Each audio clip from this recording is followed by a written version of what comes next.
आज हम बात करेंगे हमारे स्किन केयर के ऊपर। कौन कौन इंटरेस्टेड है स्किन केयर के टॉपिक पे? अच्छा, ऑलमोस्ट राइट। स्किन केयर कौन कौन करता है डेली बेसिस पे? काफ़ी परसेंटेज है, राइट। तो मीन्स मैं एक काम करती हूँ, मैं क्वेश्चंस पूछती हूँ, आप आंसर्स कीजिएगा, राइट। तो स्किन केयर क्या है और क्यों ज़रूरी है? कौन बताएगा स्किन केयर क्या होता है और क्यों ज़रूरी होता है? पहले मुझे बताइए कौन कौन नए लोग हैं, वो हाथ हैंड रेज करें। जो नए नए लोग हैं उनमें से कोई बता पाएगा स्किन केयर क्या है और क्यों ज़रूरी है? Yes ma'am, anyone? Generally normally skin care से क्या समझते हैं आप? स्किन केयर क्या होता है? यस सर, चलिए सर ही बता देते हैं।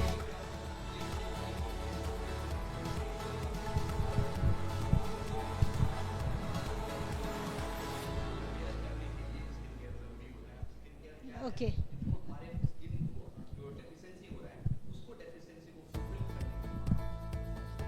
Okay, thank you sir. और कोई? क्लीनिंग करना। यस मैम, अभी आते हैं हम।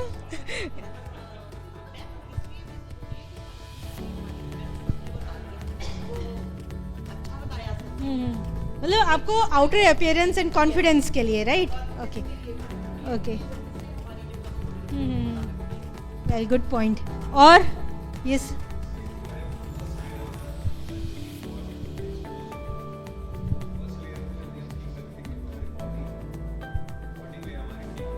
प्रोटेक्शन के लिए, राइट, एक तरह से। वेल, आप लोगों ने ऑलमोस्ट सभी ने कुछ कुछ पॉइंट्स मेंशन किए हैं स्किन केयर के लिए क्यों इम्पोर्टेंट है। देखिए, स्किन केयर सिंपल टर्म्स में अपनी स्किन की हेल्थ को मेंटेन करना, ऐसे तरीके यूज़ करना, प्रोसीजर यूज़ करना, प्रोडक्ट्स यूज़ करना जिससे स्किन हेल्दी रहे, रेगुलर बेसिस पे स्किन को क्लीन करना, उसको नरिश करना, ये हमारा स्किन केयर है। और क्यों ज़रूरी होता है? वेल, जैसे सबसे पहले बताया, ये हमारे स्किन का प्रोटेक्शन है, आउटर लेयर है, हमें किसी भी एक्सटर्नल फैक्टर से बचाती है। साथ ही साथ हमारे स्किन के जो मेजर रोल होते हैं वो सिर्फ प्रोटेक्शन के नहीं, हमारी बॉडी हीट को भी रेगुलेट करने के लिए। हम सारे ह्यूमन बींग्स से हमको बॉडी टेम्परेचर मेंटेन करना होता है। स्किन एक वन ऑफ द फैक्टर है जो स्किन के टेम्परेचर को भी मेंटेन करने का काम करते हैं। देन हमारी आउटर अपीयरेंस एंड कॉन्फिडेंस को बूस्ट करने के लिए, प्लस आपके स्किन में कोई डिजीज़ ना हो, एनीथिंग प्रिवेंट करने के लिए कि कोई भी डैमेज या डिजीज़ ना हो, इसके लिए भी स्किन केयर रेगुलर बेसिस पे इम्पॉर्टेंट और ज़रूरी होते हैं। ठीक है, तो ये मल्टीपल फैक्टर्स हैं जिसकी वजह से हमें रेगुलर बेसिस पे स्किन केयर करना चाहिए। बट स्किन केयर के जो स्टेप्स होते हैं, हमें किस तरह से करना चाहिए, वो भी उतना ही इम्पॉर्टेंट हो जाता है। बट स्किन केयर करने के स्टेप्स को समझने के लिए पहले हमें ये जानना ज़रूरी है कि स्किन क्या है और कैसे बनी होती है, ताकि हम उसकी प्रॉपर केयर कर सकें। तो जो लोग ज़्यादा साइंस नहीं जानते उनके लिए थोड़ा सा हो सकता है ये बोरिंग लगे, बट स्किन को बेसिक उसका समझना ज़रूरी है ताकि हम उसकी केयर कर सकें। तो जो हमारी स्किन है मल्टीपल लेयर्स की बनी होती है, राइट। सबसे पहले टॉप लेयर होती है, ठीक है, उसके नीचे हमारी डर्मल लेयर होती है जिसमें हमारे रूट हेयर्स, हमारे स्वेट ग्लैंड्स, हमें कोई भी चीज़ हम टच करते हैं तो हम फील कर सकते हैं। तो उसको कैसे फील करते हैं, तो वो वाले जो सिस्टम होते हैं वो सब डर्मिस में होते हैं, ठीक है। फिर उसके नीचे हमारी ब्लड सप्लाई जो होती है, न्यूट्रिशन जिससे स्किन पे जाता है, वो सारे डर्मिस में होते हैं। फिर उसके नीचे आपकी fat layer, muscle and then bone, इस तरह से पूरा आपके स्ट्रक्चर होता है। तो जो टॉप 2 लेयर्स मैंने बात की, आउटर लेयर जो एपिडर्मिस होती है और डर्मिस होती है, ये आपके स्किन को गवर्न करती है। और वन ऑफ द स्किन को हेल्दी रखने के लिए जो न्यूट्रिशन ज़रूरी होते हैं, सबसे पहले वो आपके इंटरनल ब्लड से सप्लाई होते हैं, आपके आर्टरीज एंड वेन से जो न्यूट्रिशन आपकी स्किन को जाता है, जो कि नीचे से आता है, जो डर्मिस को हेल्दी रखता है। बट जो सबसे आउटर एपिडर्मिस होती है, वहाँ तक आपके न्यूट्रिशन ब्लड के थ्रू नहीं पहुँच पाते हैं, और वो सबसे पहले एक्सटर्नल डैमेज के प्रोन होती है। मतलब उसको न्यूट्रिशन तो मिल ही नहीं रहा है और साथ ही साथ सबसे ज़्यादा डैमेज भी वही झेल रही है, राइट। तो यहाँ पर आपका स्किन केयर, आपके जो प्रोडक्ट्स होते हैं स्किन केयर के, वो रोल प्ले करते हैं। तो अब आज हम देखेंगे कि कैसे कैसे इसको किस किस स्टेप से इसे करना चाहिए। क्योंकि हम एटमी में हैं और Atomy is a Korean based company, तो वहाँ का जो ट्रेंड है स्पेशली स्किन केयर का, जिसे हम के ब्यूटी के नाम से जानते हैं, आजकल काफ़ी पॉपुलर हो रहे हैं के ब्यूटी के, फूड के, पॉप के, ड्रामा बहुत ट्रेंडिंग है, बिकॉज उन लोगों ने इस तरह की चीज़ें की अंडरस्टैंड करके उनके कल्चर में ही है जो स्किन को बचपन से ही टेक केयर करते हैं। हमारे इंडिया में क्या है, स्किन केयर की बात तब ध्यान में आती है जब हम 30s या 40s क्रॉस कर लेते हैं, राइट? आप लोगों ने स्किन केयर कब सोचा कि नहीं मुझे स्किन की केयर करनी है? जब से एटमी में आए हैं, मतलब recently, right? Just with in 10 years। So almost अगर मैं देखूँ तो आप लोगों ने 30s या 40s में ही ध्यान दिया है, राइट, स्किन केयर का। बट के ब्यूटी या फिर जहाँ आप देखेंगे जिनकी अच्छी स्किन होती है, जिस भी लोगों से आप मिलते हैं जिनकी बहुत अच्छी स्किन होती है, उनसे आप जब भी बात करेंगे तो वो जो अपनी प्रैक्टिस बताएंगे वो है कि वो हमेशा अर्ली स्टेज से ही ध्यान देते हैं, अपने टीनेज से ही, बचपन से ही फोकस करते हैं। अगर आप देखेंगे तो हमारे जो पूर्वज होते थे वो भी बचपन से ही स्किन केयर पे फोकस करते थे, राइट? बट जैसे जैसे ट्रेंड बदला, लोगों ने कमाने पे ज़्यादा ध्यान दिया, अपने ऊपर ध्यान देना छोड़ दिया, जबकि हमें अपनी हेल्थ पे और अपनी स्किन पे, इन सभी चीज़ों पे फोकस करना चाहिए, ठीक है? तो स्किन केयर का जो बेसिक स्टेप्स होते हैं वो हमेशा स्किन को क्लीन करना, उसके बाद उसको नरिश करना और प्रोटेक्ट करना, ये बेसिक स्टेप्स होते हैं स्किन केयर के। और के ब्यूटी जो है, Korean beauty skin care regime जो है, वो फोकस और भी ज़्यादा डीप फोकस करता है स्किन को प्रॉपरली क्लीन करने पे, क्योंकि जितनी ज़्यादा स्किन क्लीन होगी उतनी ज़्यादा वो जल्दी नरिश करना उसे पॉसिबल होगा, और स्किन उतनी ज़्यादा जो भी आप अप्लाई करेंगे नरिशमेंट के लिए उसको एब्जॉर्ब करेगी। और उसके बाद जब आप इतनी सारा स्टेप्स करते हैं उसके बाद उसको प्रोटेक्ट करना ज़रूरी है। ऐसा नहीं कि आपने इतनी नींव रखी, इमारत खड़ी की और वो ढह गई, राइट? सो उसको प्रोटेक्ट करना भी उतना ही इम्पॉर्टेंट होता है। तो अगर हम के ब्यूटी की बात करें तो इसमें डीप एकदम प्रीमियम लेवल पे बात करें तो 10 स्टेप्स होते हैं ओवरऑल। उसमें से at least 5 steps day to day basis पे डेली करने ज़रूरी है स्किन को प्रॉपरली केयर करने के लिए, उसकी हेल्थ मेंटेन करने के लिए। बट अभी हम क्योंकि स्किन केयर पे बात करें तो हम डीप में सारे स्टेप्स पे देखते हैं। सबसे पहला जो स्टेप होता है हमेशा क्लेंजिंग का होता है, यानी कि स्किन को क्लीन करने का। वेल, जो लोग डबल क्लेंजिंग नहीं जानते उनमें से लोग आंसर करेंगे कि डबल क्लेंजिंग वर्ड सुन के क्या समझ में आ रहा है उन्हें? डबल क्लेंजिंग, क्लीन करना, डबल टाइम क्लीन करना, इससे क्या समझ पा रहे हैं आप जो नए लोग हैं? अच्छा चलिए आप बताइए। हाँ थोड़ा ज़ोर से। डेड स्किन को निकालने में हेल्प करता है, आपके होस्ट में जाता है अंदर में और जा करके उसको ओपन करके उसे बाहर रिमूव करता है। ओके, सो आप डेड स्किन को रिमूव करना क्लेंजिंग से रिलेट कर रहे हैं। ओके, कोई और? क्लेंजिंग, चलिए अब सबके लिए ओपन है ये क्वेश्चन। क्लेंजिंग से क्या समझते हैं? यस मैम, मैंने ये शक्ल पहले इतना कॉमनली नहीं देखती। Yes ma'am please. Double cleansing का प्रोसेस होता है कि डबल क्लींजिंग हमें इसलिए करनी चाहिए क्योंकि जो हमारी स्किन पर जो भी डर्ट है, जो पॉल्यूशन है, जो भी हम मेकअप करते हैं वो हम डबल क्लींजिंग करेंगे तो उससे रिमूव हो जाएगा। सबसे पहला जो क्लींजिंग का आता है वो हमारा ऑयल बेस्ड क्लींजर आता है, जिससे हमारा डर्ट मेकअप जो अंदर तक की लेयर में जा कर के जो हमारे अंदर से लेयर से जो भी इम्प्योरिटीज हैं उनको निकालता है। यस, देखिए, कुछ मेकअप से जो इम्प्योरिटीज़ होती हैं वो हमारे स्किन लेयर के अंदर जाती हैं, वो केवल ऑयल बेस्ड क्लींजिंग से ही निकल सकती हैं। अच्छा, कुछ इम्प्योरिटीज़ ऐसी होती है जो वाटर सॉल्युबल होती हैं, वो आप ऑयल बेस्ड क्लींजिंग से आप कभी भी बाहर नहीं निकाल पाएंगे। इसीलिए water based cleansing is also mandatory, इसीलिए double cleansing is also mandatory to clean skin. तो तालियां हो जाए इन सभी के लिए जिन्होंने इतने अच्छे से समझाया। सो देखिए, क्लेंजिंग दोनों ने एक एक पार्ट कवर किया, एक ने एक ऑयल बेस्ड क्लेंजिंग, एक ने water based cleansing. Well, cleansing का मेन मोटिव यही होता है कि आपकी स्किन पे कोई भी डस्ट डर्ट जो होती है उसको क्लीन करना। अब डस्ट एंड डर्ट सरफेस पे भी हो सकती है, आपके पोर्स में भी हो सकती है। जैसा मैंने बताया था, स्किन में, आपकी स्किन के अंदर काफ़ी सारे स्वेट ग्लैंड्स, आपके रूट हेयर्स होते हैं, वहाँ सब में क्या थोड़े थोड़े पोर्स होते हैं, राइट? ये पोर्स में भी डस्ट एंड डर्ट जाके जम जाती है।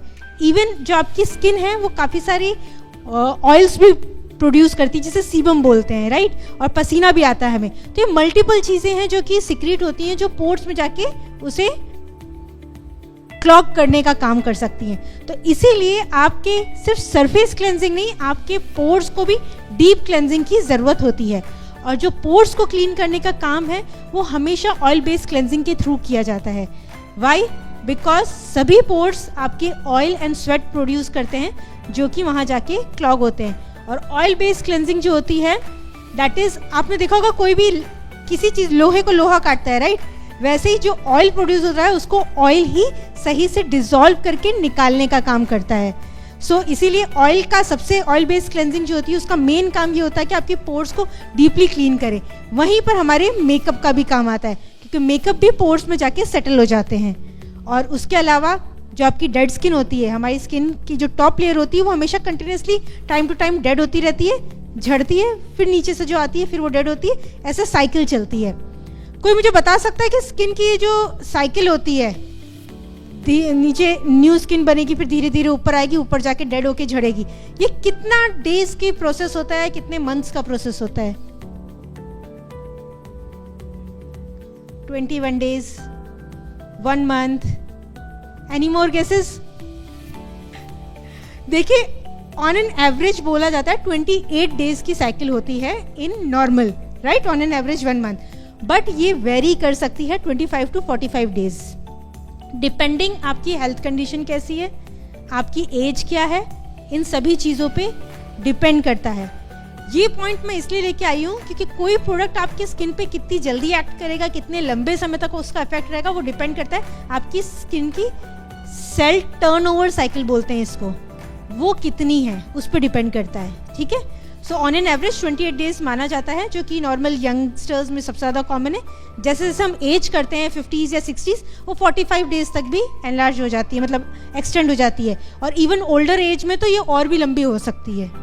ठीक है, इस क्योंकि वो जल्दी जल्दी सेल्स रीजनरेट कर नहीं पाते, एंड इसीलिए जो रिंकल्स एंड दूसरी एजिंग रिलेटेड चीज़ें होती हैं वो बहुत ज़्यादा प्रोमिनेंट आपकी स्किन पे दिखती हैं। Now coming back to the topic, so oil based cleansing जो है आपके डीप पोर्स को क्लेंस करते हैं। फिर जो वाटर बेस्ड होता है हमेशा सेकंड स्टेप होता है, जो ऑयल बेस्ड क्लेंजिंग से चीज़ें रिमूव हुई है सरफेस पे आई वो, और जो external water based pollution, dust, dirt skin पे चिपकी है उसको रिमूव करने का काम करते हैं वाटर बेस्ड। जो नॉर्मली आप लोग फेस वॉश जो जनरली अवेलेबल होते हैं मार्केट में, उससे वाटर बेस्ड क्लेंजिंग करते हैं, सरफेस से क्लीन करते हैं, डीप पोर से नहीं। डीप पोर से हमेशा ऑयल बेस्ड क्लेंजर ही वर्क करते हैं। और हमारे पास कौन सा ऐसा प्रोडक्ट है? Deep cleanser. और दूसरा, मैं सिर्फ ऑयल बेस्ड की बात कर रही हूं, दूसरा कौन सा प्रोडक्ट है? थोड़ा बहुत पहुंच गए, नाम गलत ले लिया। और कोई? Deep pure cleansing oil, right, pump bottle है वहां रखा है। ठीक है, ये दोनों ऑयल बेस्ड क्लेंजिंग करते हैं। वाटर बेस्ड क्लेंजिंग के लिए कौन सा है? Foam cleanser. और सेट में है कोई प्रोडक्ट? एसी एक्सपर्ट में फोम क्लेंजर है, राइट। एक तो एसी इवनिंग केयर का है, एंड हाँ एसी एक्सपर्ट में भी है। ठीक है, एंड जो हमारा डीप प्योर क्लेंजिंग ऑयल है वो दोनों का काम करता है, यानी कि water and oil based cleansing दोनों का काम करता है। सो डुअल एक्शन है उसका। ठीक है, आप देखिएगा वहीं रखा है, सेशन एंड होने के बाद आज लास्ट में देखिएगा। ओके, सो ये है हमारे स्किन की क्लेंजिंग, और इसमें हमें काफ़ी अच्छे से मसाज करते हुए इसे करना चाहिए ताकि जितनी भी इम्प्योरिटीज, डस्ट, डर्ट है वो अच्छे से स्किन से रिमूव हो। फिर आता है हमेशा एक्सफोलिएशन। एक्सफोलिएशन क्या है? डेड स्किन सेल को रिमूव करना। जैसे हम बात कर रहे थे, टॉप सरफेस जो होती है वो डेड स्किन सेल्स होती है जो कि नॉर्मली काफ़ी डल लुक देती है आपकी स्किन में, और one of the responsible skin को ड्राई लुक देने की भी वन ऑफ द रीज़न है। और नेक्स्ट इम्पॉर्टेंट ये है कि डेड स्किन आपके पोर्स को ब्लॉक करती है, जिसकी वजह से अगर आपके पोर्स में कोई बैक्टीरिया इन्फेक्ट कर रहा है वो उसी को खाता है, जो ऑयल प्रोड्यूस हो रहा है उसको, डेड स्किन को खाता है और वो एक्ने, पिंपल, इस तरह की प्रॉब्लम्स कॉज करता है। इसीलिए डेड स्किन को रिमूव करना भी इक्वली इम्पॉर्टेंट है। बट ये वाला जो स्टेप है ये डेली बेसिस पे हमें करने की ज़रूरत नहीं है, हम इसे ओकेजनली कर सकते हैं, डिपेंडिंग आपकी स्किन टाइप क्या है, स्किन रिक्वायरमेंट, नीड क्या है, उसके बेसिस पे। अब जब आप इसे क्लीन कर लेते हैं पूरा स्किन को प्रॉपरली, उसके बाद हमेशा ये आता है क्योंकि आपने सब कुछ निकाला है, राइट, सरफेस से डेड स्किन निकाली है, डस्ट डर्ट निकाली है, तो जो एनवायरनमेंट है स्किन का, जो नेचुरल एनवायरनमेंट होता है वो थोड़ा डिस्टर्ब हो जाता है, राइट। तो इसको हमें वापस रिप्लेनिश करना होता है बिफोर कोई भी न्यूट्रिशन देने के पहले। तो हमेशा टोनर जो है वो इस तरह का प्रोडक्ट होता है जो आपकी स्किन के पीएच को वापस बैलेंस करता है, दोबारा हाइड्रेट करता है। तो टोनर का मेन काम ये होता है कि स्किन को, एनवायरनमेंट को दोबारा बैलेंस करना और साथ ही साथ उसका पीएच बैलेंस करके उसको हाइड्रेट करना, क्योंकि ड्राई हो जाता है कुछ लोगों का डिपेंडिंग अपॉन स्किन टाइप। और साथ ही साथ कई टोनर्स जो होते हैं जो पहले क्लीनिंग स्टेप्स में अगर थोड़ा बहुत कुछ रह भी गया इधर उधर, उसको भी रिमूव करते हैं साथ में, तो ये भी एड करते हैं, ठीक है। तो टोनर, ये स्टेप आपको हमेशा क्लेंजिंग के बाद ज़रूरी है करना, इसे स्किप नहीं करनी चाहिए, क्योंकि ये स्टेप हमेशा आपके ये आगे के लिए सरफेस नींव को बिल्ड करने का काम करता है। उसके बाद ये जितने भी हमारे स्टेप्स हैं, या ये 4 स्टेप्स, ये हमेशा हमारे नरिशिंग के काम आते हैं। आपकी स्किन टाइप कैसी है, आपकी स्किन की रिक्वायरमेंट कैसी है, उसको टारगेट करते हुए आप प्रोडक्ट्स को चूज़ करते हैं और अप्लाई करते हैं। उसमें हमेशा पहला स्टेप होता है एसेंस, यानी कि कोई भी जो प्रोडक्ट होता है जो नरिश कर रहा है बट काफ़ी लाइट है, तो एसेंस आपको अगेन हाइड्रेट करने का और लाइट नरिशिंग करने का काम करता है। क्योंकि जब आप कोई भी स्किन को नरिशमेंट देते हैं, अगर एकदम से हैवी प्रोडक्ट लगा देंगे तो स्किन उसे जल्दी से एब्जॉर्ब नहीं करती है, तो उसको चैनलाइज करना होता है, क्योंकि स्किन की नेचुरल टेंडेंसी होती है इतनी क्लीनिंग के बाद कि पहले वो लाइट प्रोडक्ट एब्जॉर्ब करेगी, फिर धीमे धीमे उससे हैवी प्रोडक्ट्स। तो हमेशा एसेंस जो होता है वो थोड़ा लाइट रहता है और इजीली एब्जॉर्ब होता है, और सबसे मेन इंपॉर्टेंट, नरिशमेंट के साथ मेन फोकस उसका हाइड्रेशन पे होता है। इसके बाद अगर आप चाहें तो आप आई केयर क्रीम यूज़ कर सकते हैं, नहीं तो दूसरे ट्रीटमेंट प्रोडक्ट्स भी यूज़ कर सकते हैं, यानी कि एम्प्यूल और सीरम, इस टाइप के प्रोडक्ट्स। अब एम्प्यूल एंड सीरम किस तरह के? वेल, एम्प्यूल और सीरम दोनों ही आपकी स्किन को नरिश करने का काम करते हैं, बट दोनों की थिकनेस थोड़ी थोड़ी डिफर करती है। अगर आप दोनों प्रोडक्ट एक साथ यूज़ करना चाहते हैं तो हमेशा एम्प्यूल पहले यूज़ करेंगे, उसके बाद सीरम यूज़ करेंगे। एम्प्यूल फोकस करते हैं, जो भी प्रोडक्ट होते हैं एम्प्यूल वाले, वो आपकी स्किन की ब्राइटनिंग, ब्लेमिशेस, डलनेस, इनको फोकस करते हुए ये प्रोडक्ट्स बनाए जाते हैं। वहीं पर जो सीरम होते हैं वो आपकी स्किन की फाइन लाइंस, रिंकल्स और जो डीप टैनिंग होते हैं, पिगमेंटेशंस होती है, उनको फोकस करने के लिए ये प्रोडक्ट डिज़ाइंड होते हैं। सो आप ट्रीटमेंट वाले इस स्टेप में हमेशा अपना एसेंस, एम्प्यूल एंड सीरम, इस तरह के स्टेप्स यूज़ करेंगे। जितने भी प्रोडक्ट आप यूज़ करना चाहें अकॉर्डिंगली एक भी यूज़ कर सकते हैं और तीनों भी यूज़ कर सकते हैं। जो लोग तीनों यूज़ करेंगे वो हमेशा एसेंस, एम्प्यूल एंड सीरम इस सीक्वेंस में यूज़ करेंगे। इसी के साथ फिर आता है आई केयर। हमारी जो आइज़ के आसपास वाली जो स्किन होती है वो हमारी फेस के बाकी पार्ट से काफ़ी पतली होती है और काफ़ी ज़्यादा सेंसिटिव होती है, यानी कि थिकनेस भी उसकी बहुत फाइन होती है। इसी वजह से जब अर्ली साइंस ऑफ एजिंग होती है, सबसे पहले आपको आइज़ के आसपास दिखनी चालू होती है। सबसे पहली फाइन लाइन आपको आइज़ के आसपास ही दिखनी चालू होगी। वन ऑफ द रीज़न क्योंकि वो काफ़ी डेलिकेट एरिया होता है आपकी स्किन का। सो उसको नेचर को समझते हुए आई केयर प्रोडक्ट्स बनाए जाते हैं जो स्पेसिफिकली उसके आइज़ के आसपास वाली डेलिकेट स्किन को टारगेट करते हैं और साथ ही साथ आपकी स्किन को नरिश करते हैं। स्पेसिफिकली आई केयर के जो प्रोडक्ट्स हैं वो नाइट टाइम में लगाने बहुत ज़्यादा इफ़ेक्टिव रहते हैं, क्योंकि वो आपकी आप मसाज जब करते हैं सर्कुलेशन इंक्रीज होता है, स्लीप को प्रमोट करते हैं, डार्क सर्कल्स को कम करने का काम करते हैं। इवन जो आई बैग्स हो जाते हैं किसी को काफ़ी यहाँ पर मोटे मोटे, उसको फोकस करते हैं। तो इस तरह की चीज़ों को फोकस करने हुए ये प्रोडक्ट्स बनाए जाते हैं।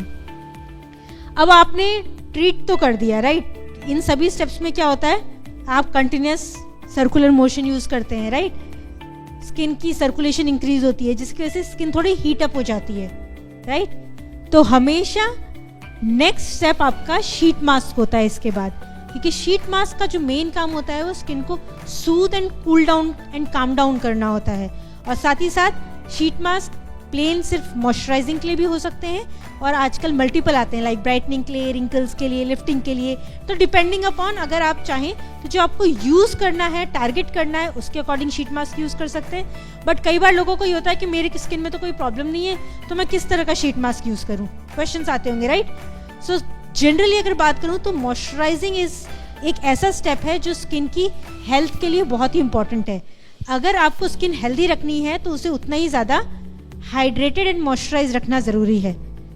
हम सबकी बॉडी कितने % वाटर से बनी है? 70, सबने ऐड देख रखा है, राइट। 70%। तो हमारी स्किन भी पीछे नहीं है, स्किन भी सेल्स से बनी है। और सेल्स का मेन जो पोर्शन होता है, सेल्स को समझने के लिए सिंपल टर्म्स में एक राउंड रूम की तरह समझ लो, बीच में जो स्पेस होता है वो सब वाटर का बना होता है, राइट। तो उसको जितना हाइड्रेटेड रहेंगे वो उतना हेल्दी रहेगी और प्रॉपर फंक्शन करेगी, और जितना प्रॉपर फंक्शन करेगा उतना आपको स्किन पे ग्लो रिफ्लेक्ट होगा। तो सबसे इंपॉर्टेंट है आप जितना हाइड्रेट रख सके अपनी स्किन को उतना बेटर है, ठीक है। सो शीट मास्क आपका ये सारे पर्पस को सॉल्व करता है। अब इसके बाद हमारा स्टेप आता है मॉइस्चराइजिंग। ये सभी जब हमने किया है, इतना न्यूट्रिशन सब कुछ, तो हमें लॉक भी तो करना होगा स्किन के अंदर, राइट।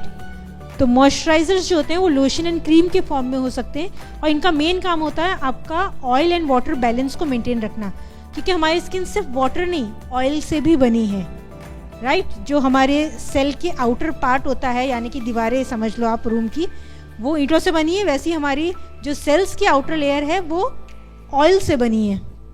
तो इसलिए ये ऑयल एंड वाटर बैलेंस को मेंटेन करना ज़रूरी है। तो जो हमारे मॉइस्चराइजिंग स्टेप के प्रोडक्ट्स होते हैं, लोशंस एंड क्रीम्स, ये इसको लॉक इन करने का काम करते हैं, इस बैलेंस को मेंटेन करने का काम करते हैं। अब सबसे लास्ट स्टेप होता है हमारी स्किन को प्रोटेक्ट करना किसी भी एक्सटर्नल डैमेज। और one of the main cause external damage का क्या है? कोई भी हार्मफुल रेडिएशंस, राइट। सनरेज हो सकता है, कोई हाई वोल्टेज बल्ब हो सकता है, कोई भी जो रेडिएशन हमारे even mobile phones and laptop से जो रेज निकलती है वो ब्लू लाइट्स होती हैं, राइट। तो ये कोई भी तरह की रेडिएशन जो होती है वो स्किन को हार्म पहुंचाती है, और साथ ही साथ एक्सटर्नल डस्ट एंड डर्ट तो है ही जो हार्म पहुंचाती है। तो इससे प्रोटेक्ट करना, और सन से प्रोटेक्ट करने के लिए सबसे बेस्ट कौन सा प्रोडक्ट रहता है? सनस्क्रीन। सो सनस्क्रीन हर एक पर्सन को हमेशा अप्लाई करनी चाहिए। अगर वो कुछ भी नहीं अप्लाई कर रहा है, क्लीन करके टोनर लगा के मॉइस्चराइज करके सनस्क्रीन कर लेगा, वो भी उसके लिए फ़ायदेमंद होती है। सो एटलीस्ट ये 4 स्टेप्स तो हमेशा फॉलो आपको करने ही चाहिए।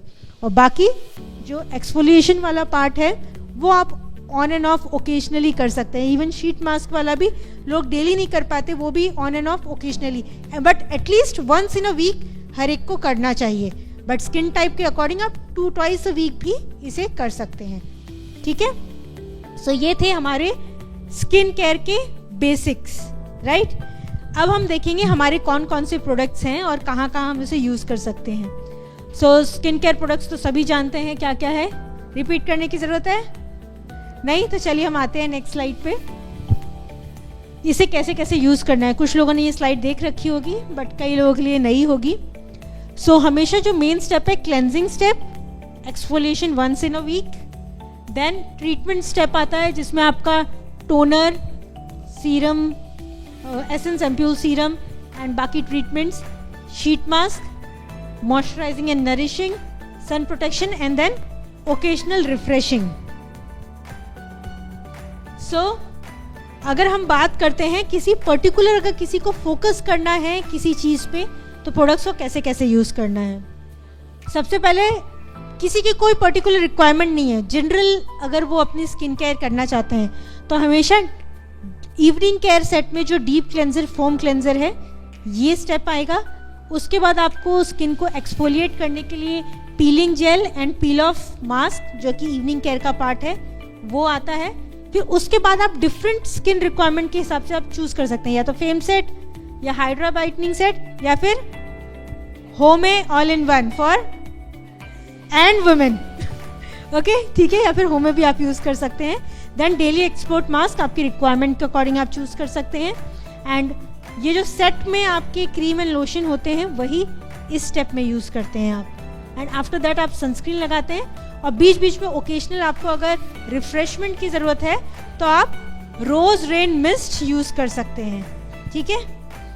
So that is important. But अगर आप वहीं पर किसी पर्टिकुलर स्किन केयर को फोकस करना चाहते हैं, यानी कि मॉइस्चराइजिंग, ब्राइटनिंग या एंटी एजिंग, तो जब आप मॉइस्चराइजिंग यूज़ करेंगे तो स्टार्टिंग के तो वही स्टेप्स रहेंगे, बट आप एब्सोल्यूट सेलेक्टिव यूज़ कर सकते हैं फॉर प्रीमियम रेंज, और उसी में सिनर्जी एम्पूल का जो कोड 0 है वो वर्क करता है आपकी मॉइस्चराइजिंग के लिए। एंड डेली एक्सपोर्ट मास्क में मॉइस्चराइजिंग वाला जो मास्क है वो आप यूज़ कर सकते हैं। देन सनस्क्रीन, सन लोशन में, सनस्क्रीन या सनस्टिक में कुछ भी। इफ़ अगर आप ब्राइटनिंग को फोकस करें तो अगेन स्टार्टिंग के स्टेप्स वही रहेंगे। फिर एब्सोल्यूट का जो सेलेक्टिव का सेट है उसे आप फोकस करेंगे, एंड वहीं पर आपके सिनर्जी एम्पूल का कोड 1 जो है वो आपके फोकस करता है ब्राइटनिंग के लिए। एंड उसी का आप फिर क्रीम एंड लोशन एब्सोल्यूट का यूज़ करें। एंड सॉरी, यहाँ पर डेली एक्सपोर्ट मास्क मिस हो गया। ब्राइटनिंग वाला जो डेली एक्सपोर्ट मास्क है वो फोकस करें, and then remaining same. But अगर आपको एंटी एजिंग को फोकस करना है तो एब्सोल्यूट सेलेक्टिव के बाद आप सिनर्जी एम्पूल का कोड 2 और 3 जो है वो फोकस करता है मेनली आपके कोड 2 आपके स्किन की जो लिफ्टिंग का पार्ट है, और जो फाइन लाइंस को मेन फोकस करता है, और वहीं कोड 3 आपकी एंटी एजिंग पे इफेक्ट करता है, स्पेसिफिकली जो सैगिंग स्किन होती है और फाइन लाइंस होती है उन्हीं पे। नेक्स्ट उसी का फर्मिंग आप मास्क यूज़ कर सकते हैं, एंड रिमेनिंग सेम। बट अगर आपकी एक्ने प्रोन स्किन है, जिसको बहुत ज़्यादा अगर एक्ने होते हैं, उसके प्रोन है, तो आप हमेशा AC एक्सपर्ट यूज़ करें। बट इसमें आप इवनिंग केयर का या दूसरे प्रोडक्ट मिक्स नहीं करेंगे। उस सेट में खुद ही 4 प्रोडक्ट्स हैं जो स्पेसिफिकली एक्ने प्रोन स्किन के लिए डिज़ाइंड है, और उन्हीं 4 प्रोडक्ट्स को आप यूज़ करेंगे स्टेप बाय स्टेप, और दूसरे जो क्लेंजर्स हैं या फिर ट्रीटमेंट्स है उसे मिक्स नहीं करेंगे। उसके बाद अगर आप चाहें तो एक्सपोर्ट मास्क यूज़ कर सकते हैं, एंड फिर उसका sunscreen and rose rain mist occasionally. So ये एक जिस्ट है एटमी के सारे स्किन केयर प्रोडक्ट्स का, और उसे कहाँ कहाँ कब कब यूज़ कर सकते हैं। So that's all for today, thank you.